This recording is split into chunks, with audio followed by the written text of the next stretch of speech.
પાકને નામે બાંધે. જેને બાંધવું જ છે, બાંધ્યા વગર જેને પચતું નથી ખાધેલું, એ ગમે એ રીતે બાંધશે, ગમે તે રીતે બાના ગોતીને બાંધશે. જેને બાંધવું જ છે. સ્વભાવથી માણસ બાંધોડકો થઈ ગયો છે. પાછા કે વિશ્વમાં ક્યાંય શાંતિ નથી. તને શાંતિ સદે છે? એવું લાગે છે અત્યારે કે વિશ્વને શાંતિ સદતી નથી. કોઈ ચિંતકે કહ્યું કે શાંતિનો સમય ક્યારે વિશ્વમાં હતો જ નહીં, માણસ બાંધેડ્યો છે. એ કે યા તો માણસ શું કરે? બોલે યા તો યુદ્ધ કરે છે, અને યુદ્ધ નથી કરતા ત્યારે તો ત્યારે યુદ્ધની તૈયારીમાં હોય.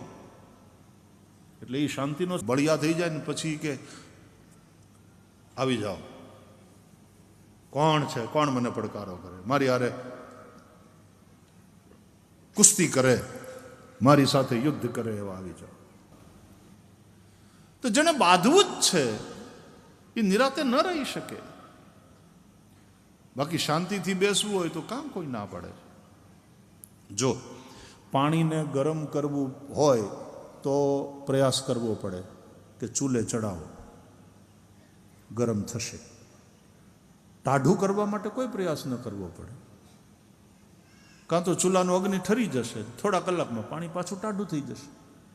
અથવા તો ચૂલેથી ઉતારી લ્યો, પાણી એની મેળે ટાઢું થઈ જશે.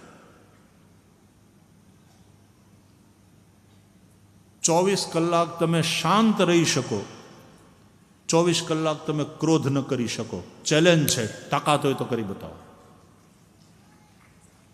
કોઈનામાં તાકાત હોય 24 કલાક ક્રોધ કરી બતાવો. 24 કલાક શાંત રહેવું શક્ય છે, 24 કલાક ક્રોધ કરવો શક્ય નથી. કારણ ક્રોધ એ તમારું સ્વરૂપ નથી. ક્રોધ એ આગંતુક વસ્તુ છે. શાંતિ તમારું સ્વરૂપ છે.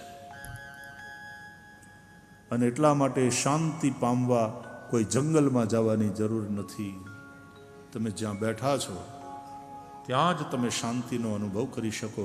કારણ શાંતિ કોઈ છગનલાલની છોકરીનું નામ નથી. શાંતિ તમારું પોતાનું સ્વરૂપ છે. શાંતિ કેમ થાય મહારાજ?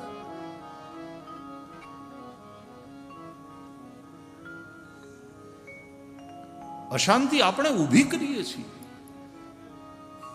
શાંતિ માટે શું કરવું? એટલે હું તો એમ કહું, શાંતિ માટે કાંઈ ન કરવું. આજે કરીએ છીએ ને એ જ અશાંતિનું કારણ બને. શાંતિ માટે કશું નથી કરવાનું. પાણીને ગરમ કરવા માટે તાપણું કરવું પડે, અગ્નિ જલાવવો પડે. ઠંડુ એની મેળે થઈ જશે. શાંતિ માટે શું કરવું? કાંઈ નહીં.